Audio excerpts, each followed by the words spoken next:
Muy buenas tardes. La Escuela de Derecho, Posgrado y Práctica Jurídica y su rector, el maestro Fernando Vázquez, les da la más cordial bienvenida a esta entrega de Te invito a un café, conversemos sobre, y ahora tocará el turno de platicar sobre la importancia del derecho constitucional en el siglo XXI. Para ello tenemos dos invitados de lujo, a los cuales me voy a permitir presentar, dos grandes amigos a quienes tengo un gran cariño, un gran respeto y una gran admiración personal e intelectual. Por un lado, el magistrado Andrés Hipólito Prieto. Magistrado, es un placer que esté con nosotros. Él es licenciado y maestro en Derecho en Procuración y Administración de Justicia por nuestra Universidad Autónoma del Estado de Morelos. Él ha desempeñado diversos cargos en el Tribunal Superior de Justicia y actualmente es magistrado numerario en la primera sala de este primer circuito. Igualmente también ha desempeñado algunos otros cargos públicos como delegado de la Procuraduría de la Defensa del Consumidor. Ha realizado diversos cursos, diversos diplomados, e igualmente también se ha desempeñado como profesor de la Universidad Autónoma del Estado de Morelos y actualmente también maestro de la Escuela de Derecho de Posgrado y Práctica Jurídica. Maestro. Muchas gracias, doctor Miguel Ángel. Es un placer para mí, la verdad, que me hayas invitado a este programa, sobre todo con el tema tan actual de la importancia que tiene el derecho constitucional. Muchas gracias, Miguel Ángel. Al contrario, es un placer, gracias. Y bueno, por otro lado también tenemos al doctor, también un gran amigo, un gran profesionista, el doctor Bernardo Sierra Becerra. El doctor Bernardo Sierra, mi doctor, él es el licenciado y maestro en Derecho por la Universidad Autónoma del Estado de Morelos. Igualmente tiene dos doctorados por el entonces IDEM, actualmente Colegio Morelos, uno en Ciencias Políticas y otro en Derecho. Ha realizado también diversos cursos, ha dado conferencias, seminarios en diversas universidades tanto del Estado como de la República Mexicana. Actualmente se desempeña también como magistrado en el Tribunal Superior de Justicia y profesor también de la Escuela de Derecho Público y Práctica Jurídica. Doctor, es un placer.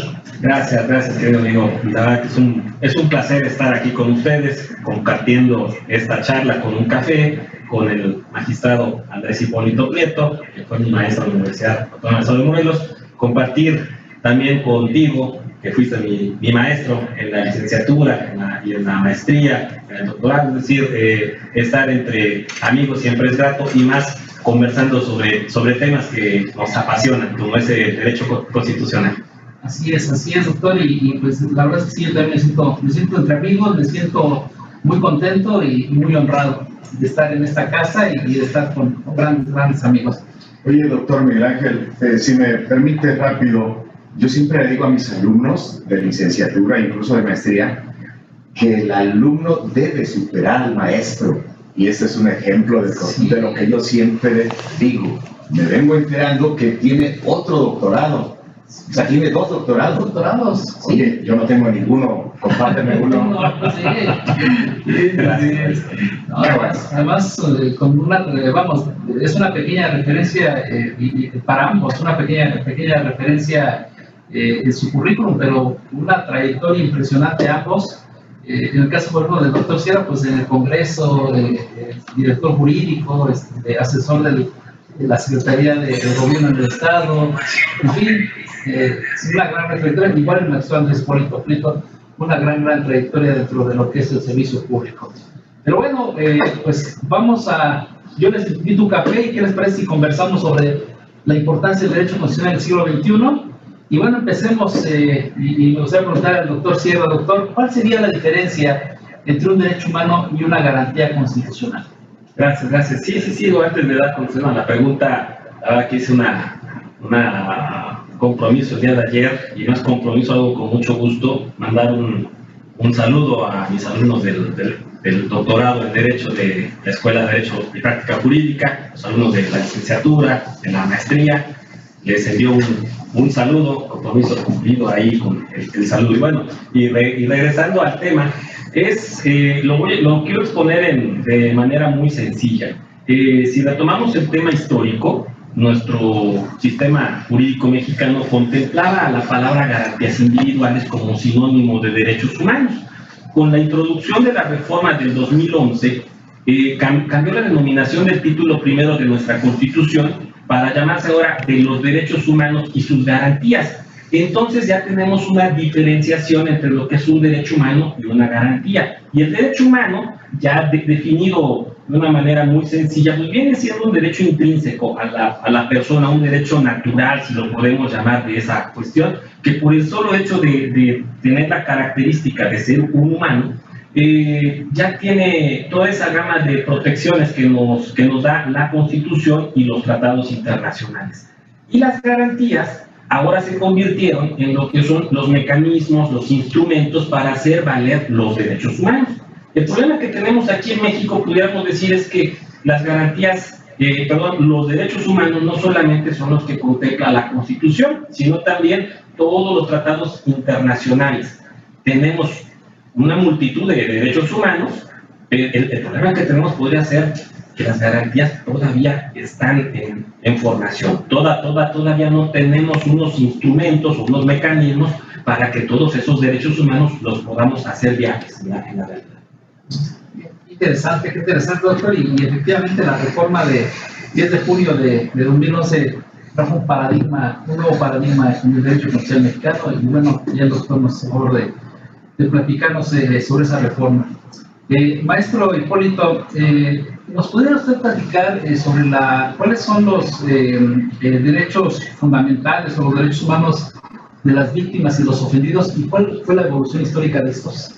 Sí, como ustedes lo saben y como lo ha apuntado muy correctamente el doctor Sierra, pues a raíz de la incorporación de los derechos fundamentales a nuestra Constitución, concretamente en el artículo 20, apartado C, ahora ya la víctima del delito ha salido de la sombra en la que se encontraba y ya la Constitución le reconoce derechos fundamentales. Entre ellos tenemos en que la víctima u ofendido de un delito tiene el derecho de la atención médica y psicológica, incluso puede elegir el sexo de la persona que quiere que le atienda en los servicios médicos para no verse revictimizada. Otro derecho también fundamental que tiene ahora la víctima u ofendido del delito es de que puede pedirle tanto al Ministerio Público en la fase de investigación como en la fase judicial, es que se le provea de providencias cautelares o medidas cautelares para ponerlo a salvo de las amenazas del victimario. Otro derecho fundamental que tiene la víctima es a participar activamente, tanto en la fase que les comentaba de la investigación como de el desarrollo del proceso penal, desde la judicialización, desde la formulación de imputación, desde la acusación, y además aquí va implícito que debe también contar con una asesoría jurídica. Acordémonos que la víctima antes estaba amparada o protegida al amparo del Ministerio Público.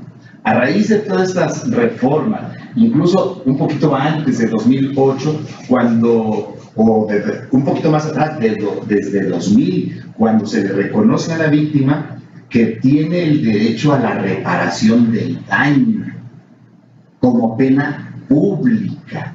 Y desde entonces ya se dejó entrever que la víctima debía de ser protegida por el Ministerio Público y no se podía dejar al Ministerio Público, si obtenía sentencia condenatoria, no se le podía liberar de solicitar la reparación del daño, se le obligaba cuando fuera procedente, porque hay ocasiones en que el daño se resarce en cualquier otra etapa del proceso. También hoy en día la víctima del delito tiene derecho a la coadyuvancia activa, a aportar elementos de prueba. Tiene hoy una gran ventaja que antes no tenía: poder interponer esos recursos, y no solo con los que tengan que ver a la reparación del daño, como estaba nuestra legislación anterior, sino también cuando no se le reciba una prueba o cuando no se tenga por acreditada la plena responsabilidad del activo, del inculpado, del acusado. Entonces, hoy la víctima del delito, la verdad es que frente a antes de estas incorporaciones a la Constitución, pues la verdad es que estaba muy desprotegida. Digo, haciendo un resumen muy apretado sobre estos derechos que antes la víctima no tenía. Y obviamente aquí aprovecho para responder la pregunta en su primera parte, pero también aprovecho para el efecto de ver cómo ha venido evolucionando estos derechos de la víctima. Y haciendo un poquito de historia más profunda, bueno, pues acuérdense que antes, en la prehistoria, había una especie de venganza privada, en donde a la víctima que resentía el delito se le permitía hacerle casi lo mismo al victimario. Acuérdense del Código de Hammurabi, que recoge la ley del talión, diente por diente, ojo por ojo y todas esas cosas. Sin embargo, después viene la venganza pública.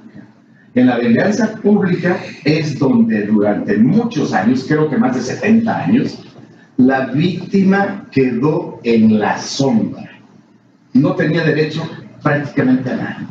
En la averiguación previa, si acaso tenía participación, no podía ni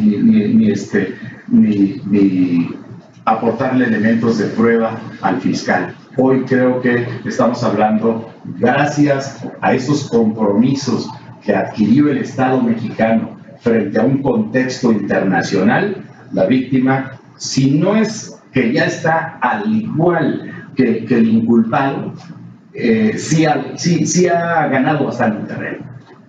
Muchas gracias. Oye, interesante lo que nos comenta, y efectivamente comparto su idea, que a partir de esta reforma de 2008 la víctima tiene ese papel protagónico, e incluso retomando algunas ideas en relación, por ejemplo, con el juicio de amparo, cuando la sentencia de segunda instancia era absolutoria, el Ministerio Público no podía acudir al amparo, que ahorita vamos a platicar en relación con ello de estos controles, y ahora la víctima lo puede hacer. Bueno, y un poquito más, si me lo permites, doctor, no tenía la facultad de apelar más que cuando la resolución se refiriera a la imposibilidad de obtener la reparación del daño. O sea que estuvo limitada la actividad procesal sustantiva de la víctima.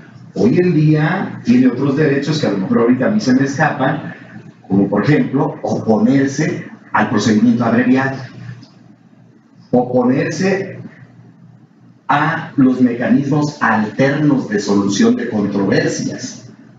Es decir, hoy el papel de la víctima en relación al sistema inquisitorio es otro. Sí, papel protagónico. Así es, sí. Así es. Interesante. Y precisamente comentando acerca de la reforma de 2011, y concretamente en el artículo primero, párrafo 2, pues habla de un nuevo estándar hermenéutico, y además habla de una serie de controles de nuestra máxima ley. Doctor, ¿nos puede hacer un comentario en relación a ello, en relación a qué es el control de constitucionalidad y cuál es el control de convencionalidad? Claro, una pregunta bastante interesante, y la verdad es que se suele confundir un poquito lo que es el control de constitucionalidad con el control de convencionalidad. No quiero aquí extenderme mucho en la parte histórica, quisiera ir un poquito más a la parte más práctica incluso para ver esta situación y comentarles al auditorio pues que esto también se da a raíz del tema del 2011, en donde en México, a partir de una resolución de la Corte en el caso de Rosendo Radilla, bueno, hay un expediente que se forma con la categoría de varios y la Corte resuelve en este caso que esas sentencias van a formar parte ya del acervo histórico de nuestro sistema jurídico, pero con esta resolución se marca una pauta, se rompen paradigmas y establece en este caso que ya los jueces mexicanos pueden hacer un control de convencionalidad. Y aquí vamos a hacer la diferenciación entre uno y otro. Nuestro artículo 133 de la Constitución va a establecer más o menos la siguiente redacción. Esta Constitución, los tratados que se celebren conforme a la misma, celebrados por el presidente, ratificados por el Senado, así como las leyes federales, son la ley suprema de la Unión, es decir, lo que conocemos como bloque de constitucionalidad. Y nos dice que los jueces de los estados, de las entidades federativas, se deben, en este caso, de apegar a ese bloque de constitucionalidad o encima de lo que diga su constitución o leyes locales, lo que sería gramaticalmente, en una interpretación sin mayor problema, pues que los jueces de los estados tendrían la facultad y la potestad jurisdiccional, en uso de su autonomía, de declarar la inconstitucionalidad de lo que son en este caso las normas generales. El problema es que no se interpreta de esa forma. La misma redacción la tenemos en la Constitución norteamericana en su artículo 2, en su artículo 6, numeral 2. Lo mismo, simplemente cambian algunas cuestiones ahí. La cuestión es que en Estados Unidos de Norteamérica sí se realiza por parte de los jueces locales, de los jueces comunes, no hay ningún problema. Cualquier juez tiene esa facultad de declarar la inconstitucionalidad de leyes federales. A eso se le conoce como control difuso de la constitucionalidad o sistema americano de control de la constitucionalidad. Y aquí tenemos una cuestión. Teniendo casi la misma redacción, en México hay jurisprudencia que nos dice que el juez local no lo puede hacer. Aquí solamente lo puede hacer un juez federal, específicamente un juez de amparo, o la autoridad que ejerce un control constitucional, que yo creo que en este caso ya a través de la controversia o de la acción, pero bueno, son en este caso lo que son autoridades encargadas de ese resguardo constitucional. Entonces en México ese sistema o control difuso no se puede hacer directamente. Un juez local que realice o declare la inconstitucionalidad de una ley, pues no tiene las facultades, porque la Corte así lo menciona. Bueno, entonces tenemos un control concentrado, que se le conoce también como alemán o el modelo kelseniano, que es donde solamente una autoridad es la que va a poder realizar este tipo de controles. En México, pues podríamos decir que ni es americano ni es kelseniano, estamos en una cuestión híbrida. Creamos aquí un control específicamente para el juez de amparo o para la Corte, específicamente, no hay más. En este caso, el control de convencionalidad, pasando al otro punto, deriva precisamente del control que se va a hacer de ordenamientos internacionales. Esto quiere decir lo siguiente: a raíz de la resolución que se da por la Corte Interamericana, en el caso Rosendo Radilla, que viene a México, se consulta por parte de los ministros, se emite una resolución y se establece que ese control de convencionalidad ya lo tiene que hacer el juez, incluso de manera oficiosa, ex oficio. Ahora el juez común, el juez que no es de amparo, tiene una herramienta más. ¿Qué es esto? Puede hacer en este caso un control de convencionalidad, es decir, sin tocar la Constitución, confronta la norma general o el acto con las convenciones y lo que hace es, si existe una contravención entre esta norma o este acto con la convención, lo que se hace simplemente es un ejercicio de ponderación y lo que va a hacer es establecer una inaplicación, diferente a declarar la inconstitucionalidad. Hace una inaplicación de esa norma, de ese acto, y por lo tanto atendiendo ese principio pro persona o de mayor beneficio, pues es donde se va a verificar por parte del juzgador común, del juzgador en este caso que no tiene ese control de constitucionalidad, esta cuestión. Yo espero que haya quedado clara esta situación, lo quise hacer de manera muy sencilla, pero bueno, así es como pudiéramos diferenciar esta cuestión, y por eso podemos establecer que si la convención o el pacto de San José establece algún artículo que en el mismo se establezca una disposición, y esa disposición va en contra de lo que establece una norma mexicana, bueno, la norma mexicana podría ser declarada inconvencional. Interesante. Y además, precisamente que comentaba hace unos minutos el asunto de Radilla, de Rosendo Radilla, donde hay una parte que contiene que no solamente es el tratado internacional, sino la interpretación que sobre el tratado internacional se da, que se me hace sumamente interesante y un reto muy grande para los abogados y para nuestros estudiantes. Y bueno, yo también voy a hacer el ejemplo del doctor Sierra. Hablando de estudiantes, le mando un saludo también muy afectuoso a mis queridos alumnos de doctorado, de maestría, de licenciatura, a los alumnos de la escuela. Yo le puedo mandar un saludo a mis alumnos del kinder y también, espero que se conecten, ¿no es cierto? A mis alumnos de la Facultad de Derecho, cómo no, muchos saludos. El maestro, ahora que el maestro, el doctor Sierra habla de estos dos controles, en la práctica, en sede judicial común, ¿cómo se materializa este control de constitucionalidad?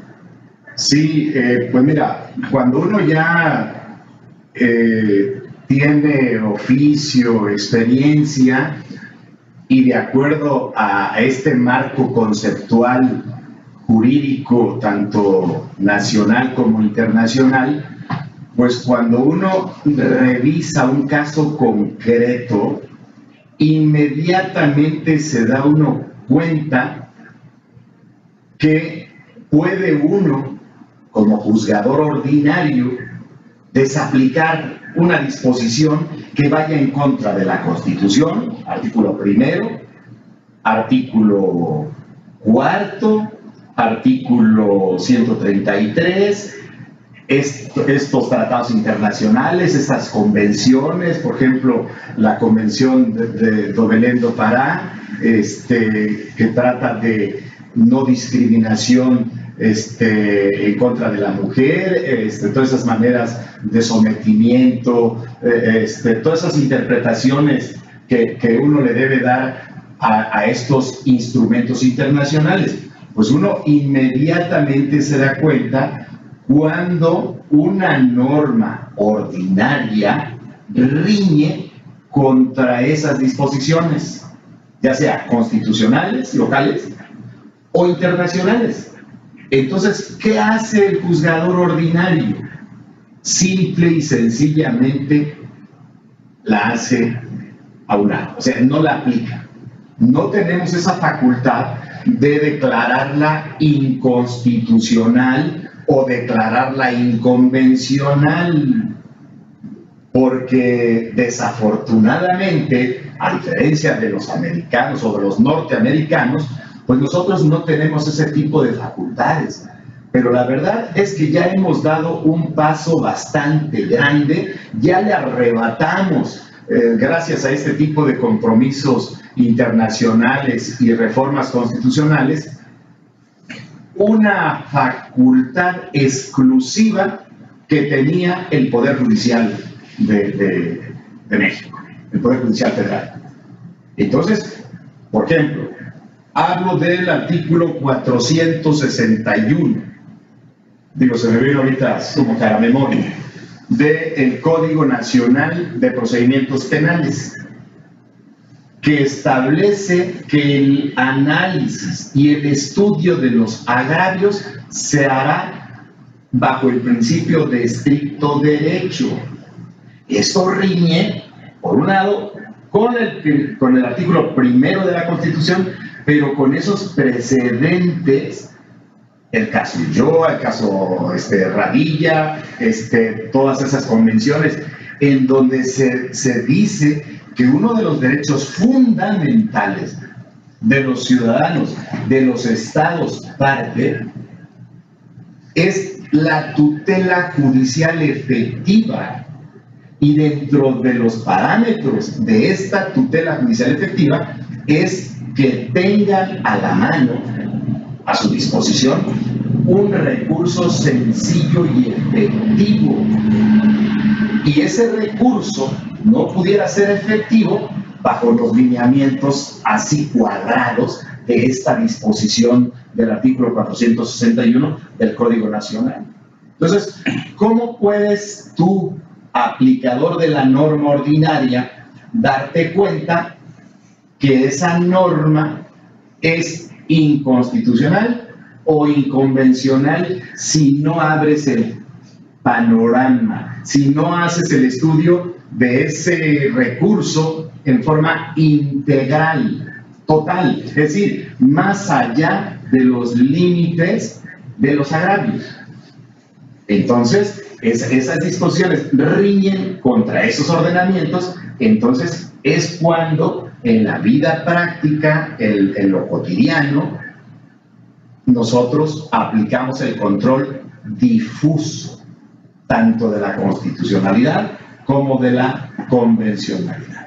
No sé si quedó claro. Sí, y entonces, o te la puedo enredar más todavía. No, y entonces a través de ese control lo que hacemos es quitar el obstáculo que le impide analizar, el caso de la materia penal, los elementos objetivos y normativos del delito, el procedimiento. Pero además, primero, en el caso del servidor, tú ya has sido compañero mío de sala, seguramente, en donde yo empiezo, dependiendo de la etapa del proceso, analizar el debido proceso, es decir, que se cumplan las formalidades esenciales del procedimiento, pero además que también se hayan cumplido con los presupuestos procesales. Si esto no es así, se ordena la remoción del procedimiento. Sí se puede componer o convalidar, porque hay ocasiones que una violación esencial al procedimiento deja en libertad al inculpado. Entonces ahí es donde está ese ejercicio del que hablaba el doctor Sierra, la ponderación. Sí, doctor, esto es fascinante, tanto desde el punto de vista de la academia como de la praxis, de la práctica del derecho. Y la verdad, yo estoy privilegiado porque a mí me permite abundar todos los días en el conocimiento teórico, dogmático, pero práctico también, en mi función de juzgador ordinario. Sí, muy interesante. Y esto tiene pues matices e incluso yo me atrevería a decir filosófico. Incluso me atrevería a decir que el problema del derecho constitucional del siglo XXI es un problema filosófico. Hablar del neoconstitucionalismo me parece que implica tres niveles de análisis. Uno sería el análisis del estudio de constituciones más materializadas, menos formales, el estudio de nuevas formas de interpretación y argumentación, y una nueva teoría del derecho más prescriptiva que descriptiva. En ese tenor ubicamos dentro de varias posturas epistemológicas una que se llama el garantismo. Y bueno, ahí le voy a pedir al doctor Sierra, que es experto en el tema, si nos puede platicar qué es este tema del garantismo y cuál es el impacto que ha tenido en el derecho constitucional mexicano. Y de la misma manera, aprovechando ya el viaje, ahora que hablaba de los tratados internacionales, pues estas convenciones de la Corte Interamericana de Derechos Humanos sí han sido pues benéficas o no para México. Claro, gracias. Bueno, sí, interesante la pregunta porque entramos a un tema que tiene o raya pues de la parte filosófica hacia la parte legislativa. Y ahí tenemos que en ese garantismo muchos lo han considerado como una nueva postura del derecho frente al juspositivismo y frente al justnaturalismo. Digo, para aquellos compañeritos de licenciatura, les explico brevemente, el justnaturalismo parte de la idea de un reconocimiento de los derechos simplemente por esa cuestión, y el juspositivismo es la aplicación estricta de la ley o bien el otorgamiento de esos derechos. No es lo mismo reconocer que otorgar. Entonces, nosotros vivimos en un estado de derecho que por muchos años se ha considerado positivista. Bueno, viene esta postura garantista que ahorita les explico y se ha considerado como una nueva rama. La verdad es que no es cierto, es una postura bueno, trae una escuela italiana, principalmente de Luigi Ferrajoli, algunos esbozos previos ahí en la obra de Norberto Bobbio, otro italiano, un juez italiano también, y la cuestión radica aquí en lo siguiente: este garantismo lo podemos ubicar nosotros que ante el Estado de Derecho que se tenía anteriormente, y que lo criticó mucho otro autor italiano, Paolo Grozzi, nos manifiesta que en este caso los abogados que hemos sido creados bajo el sistema positivista simplemente nos dedicamos a aplicar la norma como está, pero no la cuestionamos. Es decir, es un Estado netamente legalista. El juez no puede ir más allá, la autoridad no puede ir más allá porque la ley se lo prohíbe. Y hay un principio de autoridad que nos dice el juez o la autoridad, para ponerlo en términos muy generales, la autoridad solamente puede hacer aquello que la ley le permite en el uso de las atribuciones. Si va más allá, incide en una cuestión de incurrir, ya sea en una infracción, un delito, un acto de autoridad que puede ser declarado inconstitucional o inconvencional.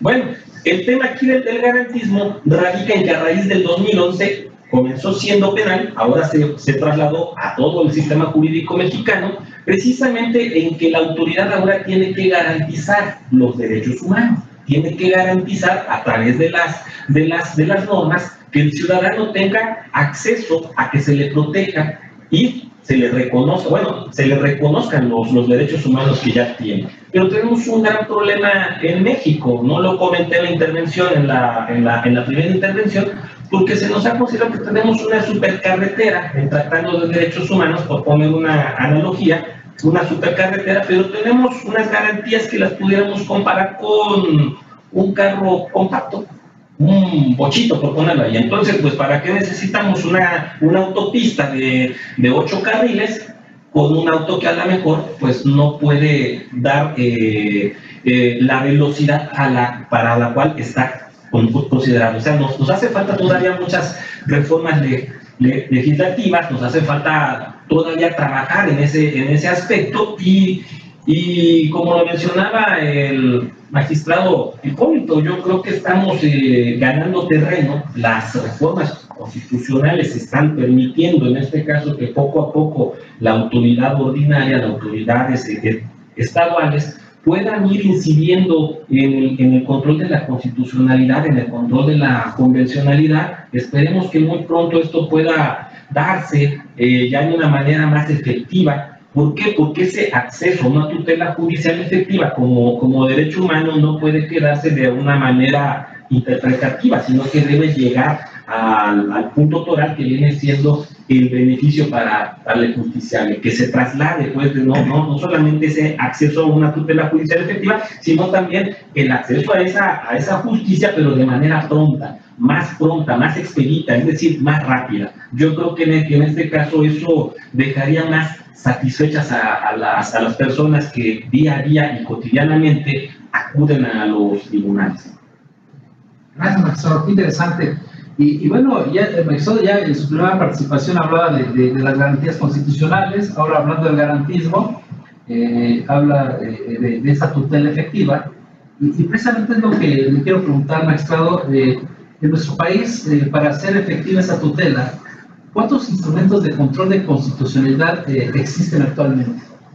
Bueno, como todos los estudiantes de licenciatura, de maestría y máxime de doctorado lo saben, pues en primer lugar tenemos al juicio de amparo, que es precisamente para proteger derechos fundamentales y garantías individuales, porque todavía no hemos sacado del orden positivo mexicano garantías individuales, ¿no? Que ya hoy más que nada, como lo decía el doctor Sierra, esas garantías tienen más que ver con lo que es la seguridad jurídica, o sea, como sinónimo, ¿no? Yo tengo la seguridad de que a mí se me van a respetar mis derechos a la propiedad, a la posesión, a la vida, a la salud, a todos esos derechos que la Constitución y los tratados internacionales reconocen y todos los derechos que como ciudadanos tenemos. Entonces, cuando la autoridad, y hoy también en este juicio de amparo, un particular que está haciendo funciones de autoridad puede ser sujeto de demanda de amparo. Entonces, hoy el instrumento de control constitucional número 1 para los ciudadanos, para los gobernados, es el amparo. Después también tenemos la controversia constitucional para evitar que un poder avasalle o pase encima de otro, para que se respete como que esa división de poderes.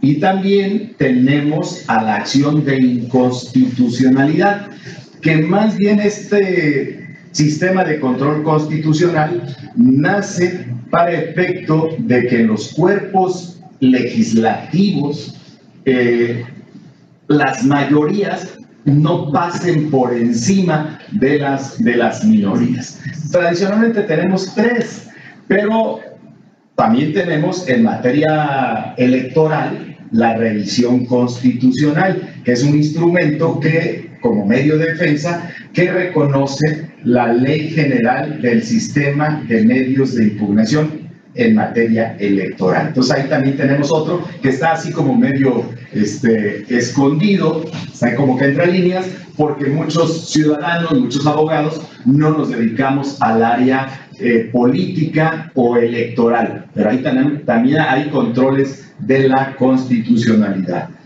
Y también, como lo vimos el día de ayer en una resolución histórica de la Corte, resolvió una solicitud de constitucionalidad de una solicitud de consulta popular, que lamentablemente, bueno, pues a muchos esta resolución no nos ha dejado satisfechos, pero ya vimos que también, pues no sé de dónde se la hayan sacado los senadores o el presidente de la República, y sobre todo aquí la Corte, que se vio ahí como que titubeó, como que ahí no se ve muy bien esa independencia de poderes que debe de haber. Pero bueno, también tenemos la solicitud de revisión constitucional en materia de ley de consulta popular. Entonces, a grosso modo, esos serían los sistemas de control de la Constitución. Algo que me llama mucho la atención y amalgamándolo un poco los comentarios del doctor Sierra, doctor, es que la propia Constitución, valga la expresión, se crea a sí misma, el 133, que refiere a esa Constitución, los tratados, las leyes, el 94 párrafos 10 de la Constitución, que habla de la jurisprudencia, etcétera. Y ahora que acaba de comentar en relación con los medios de control, esas garantías constitucionales, pues también previstas en la propia Constitución, el amparo 103, 107, las controversias y las acciones del 105, etcétera. Entonces es interesante cómo nuestra Constitución, no sé si el concepto que utilizaba Niklas Luhmann sea correcto, el sistema autopoético del derecho, me parece interesante, ¿no? Cómo es este sistema, muy interesante. Y bueno, el maestro acaba de comentar lo referente a lo que es el juicio de amparo, y comentaba que es el medio de control de constitución número 1. ¿Cuál es su opinión, doctor, al respecto? ¿Es tan importante el juicio de amparo en el sistema jurídico mexicano? Claro, es importantísimo. Yo creo que es pues el corazón de lo que viene siendo la defensa del ciudadano, del gobernado, de la persona en sí misma. O sea, no hay otro medio ahorita, porque bueno, los otros 2 medios o 3 medios que nos plantea el magistrado Andrés Hipólito se refieren a una cuestión de legitimidad, y la legitimidad solamente ahí la van a tener lo que son las autoridades, cuerpos legislativos, lo que vienen siendo otro tipo de entes, no precisamente una persona. Y el juicio de amparo viene siendo tan importante en este caso porque le permite al quejoso, ese es el nombre técnico que se le da en esta materia, poder introducir sus agravios, su queja, sus conceptos de violación para que un juez federal lo analice, lo revise, aporte las pruebas, las revise y en su caso lo ampare y lo proteja. Eso es algo que desde la Constitución de Yucatán de 1842 viene en ese sentido. Bueno, voy a interrumpir 2 minutitos, me parece bien por ahorita técnico, si podemos esperar un minutito y ahorita regresamos con usted. Adelante, maestro. Es un problema.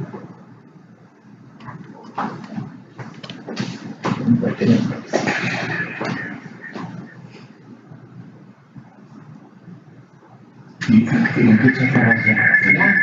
No. De la sesión. Esta es la número 3. Número 1, 2, 3, la 4.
Perdón, una disculpa a todo nuestro auditorio. Y bueno, el doctor Cielo nos platicaba sobre la importancia del juicio de amparo en el sistema jurídico mexicano. Perdón, doctor, una disculpa, lo seguimos escuchando. Gracias. Obviamente, digo, retomando un poquito lo que comentábamos, sí es de vital importancia el juicio de amparo, permite que la persona pueda defenderse de un acto que considera, de un acto de autoridad, de un particular en funciones de autoridad, que considera lesivo, agraviante de sus derechos humanos. También el juicio de amparo se le conoce que tiene un concepto ahí de amparo soberanía, que ya en la nueva iniciativa se elimina, ¿verdad? Pero bueno, yo lo que quiero decir es que a través del juicio de amparo se van generando las interpretaciones, las nuevas interpretaciones del derecho, que comúnmente, bueno, se conocen como jurisprudencia, y esta jurisprudencia es la que permite también, pues, ir avanzando en el tema interpretativo, en el tema hermenéutico, y surgen los neoconstitucionalismos o los nuevos conceptos que tenemos ahí, por ejemplo, tratamiento diferenciado, un término que hace años no se conocía. Entonces decimos, acá, ¿y qué es el tratamiento diferenciado? Bueno, esa jurisprudencia aborda ese tipo de cuestiones. El tema de discriminación, de desigualdad, están tratados también a través de jurisprudencias que emanan precisamente de lo que son los juicios de amparo, ya sea en vía directa, en vía indirecta. Y realmente yo considero que sí es el medio número uno, coincido con el magistrado. Evidentemente creo que no hay otro medio constitucional, federal, en materia de ¿cómo se llama?, de derechos humanos, que permita acceder o tenga estas garantías del ciudadano. Evidentemente, digo, puede haber un medio ordinario, el juicio en línea administrativa, hay otros medios ordinarios de defensa, pero este viene siendo un medio por antonomasia, el que prevé nuestra Constitución en sus artículos 103 y 107. Y bueno, pues yo considero en este caso que todavía estamos en ciernes y deben venir nuevas reformas que fortalezcan este medio para hacerlo más asequible. Era muy técnico, sigue siendo técnico, pero bueno, hay algunas cuestiones que se han mejorado en el juicio de amparo indirecto, por poner un ejemplo. Se han creado otras figuras jurídicas. No vamos a charlar sobre ellas, simplemente las enunciaré: lo que son los amparos adhesivos, los amparos en revisión, los temas referentes a la creación de jurisprudencia, que también se introdujo por ahí con la reforma, con la ley reglamentaria de las fracciones 1 y 2 del 105, una nueva forma de jurisprudencia, pero y que son aplicables en este caso, o son de aplicación obligatoria para las autoridades principalmente jurisdiccionales. Pero bueno, ahí dejaríamos nuestra participación, no sin antes agradecer en este caso a la Escuela de Derecho, al rector Fernando Vázquez por la amable invitación y por supuesto por tu colaboración y como siempre por recibirnos. Al contrario, les agradecemos nosotros, es un honor. Y sí, yo coincido con el comentario. De hecho, los asuntos más paradigmáticos han sido derivados precisamente de este nuevo estándar hermenéutico, del asunto que son el matrimonio entre personas que tienen la misma preferencia sexual, el famoso amparo marihuana, la cuestión del divorcio incausado, etcétera, ¿no? De hecho, el profesor Burgoa en sus clases decía que el amparo es una materia tan bonita que tiene nombre de mujer, así. Pero bueno, y precisamente, y ya para concluir y cerramos con broche de oro con el maestro Andrés Hipólito, ¿cuál sería el enfoque, maestro, el enfoque académico? ¿Cuál es el futuro del juicio de amparo? El futuro del juicio de amparo desde el punto de vista de la academia.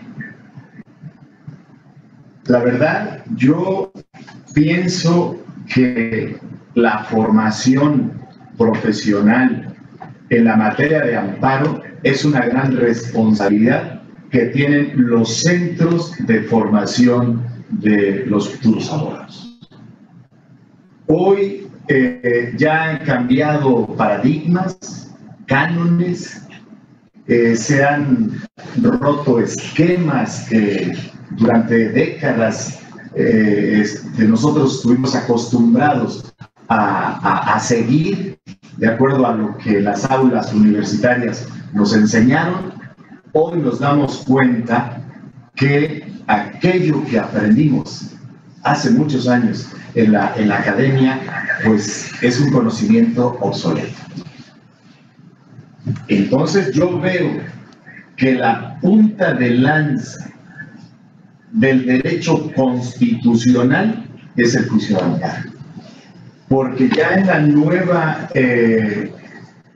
ley de amparo ya se establecen los mecanismos electrónicos electrónicos, la justicia electrónica, la justicia en línea. Entonces, como que el juicio de amparo debe de permear desde el punto de vista de la docencia. Hay que enseñarles a nuestras futuras generaciones que el amparo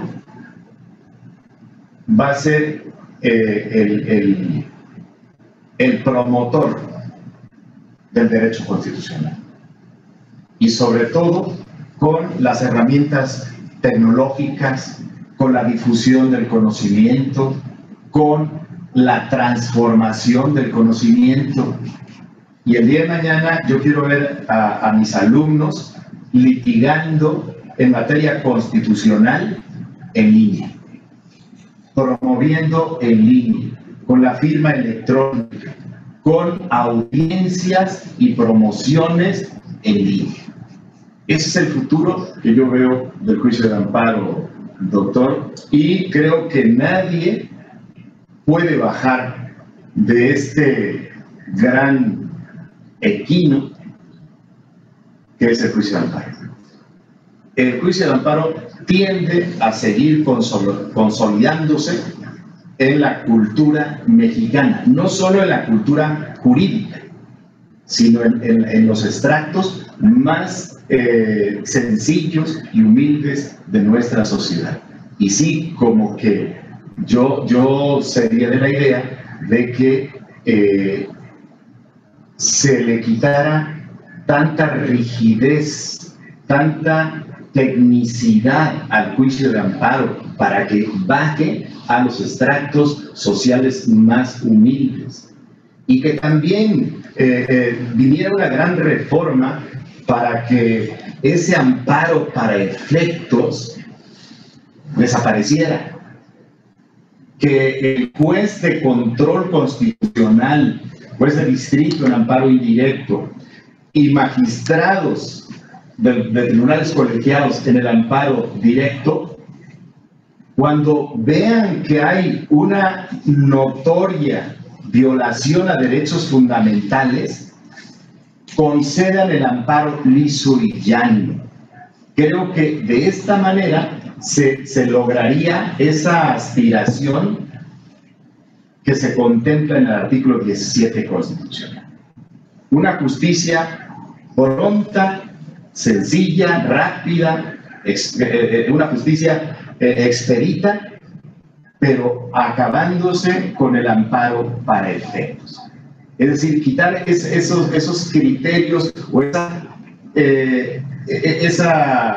ese sistema de que el juez de control constitucional no se puede subrogar en funciones de la autoridad responsable. Yo siento que si levantamos esa cortina, la justicia mexicana va a ser otra. Y también yo pienso que a futuro, y espero que no sea muy lejano, que ese control difuso se termine. Que un juez ordinario, una autoridad ordinaria, juez menor, juez de primera instancia, como se le conoce malamente, un magistrado, o cualquier autoridad que tenga ese imperio, vea que una norma es inconstitucional, la pueda declarar inconstitucional. Es decir, que la Corte deje de ser celosa, porque finalmente no somos los beneficiados, los operadores de la justicia, con un control concentrado de la Constitución. Los beneficiarios son los justiciables, es la sociedad. Con eso terminaría. Y muchas gracias también a ti, doctor, porque tú fuiste el que concretó esa invitación que se me hiciera por parte de don Fernando Vázquez, rector de esta querida escuela. Y la verdad, admiro también tus dotes de comunicólogo, porque digo, no cualquiera puede coordinar y llevar a cabo este tipo de charlas. También para eso se requiere habilidad. Y te lo reconozco, Miguel Ángel. Gracias, mi querido Andrés. Y bueno, dice que para bailar con esta de dos y eso no sería posible sin ustedes. Ustedes son los que pero dos, pues aquí somos tres. Pero bueno, pues muchas gracias y bueno, la Escuela de Derecho, Posgrado y Práctica Jurídica, el maestro Fernando Vázquez Muñoz les agradece su atención y nos vemos en la próxima entrega. Y muchas gracias. Excelente tarde. Gracias. Hasta luego.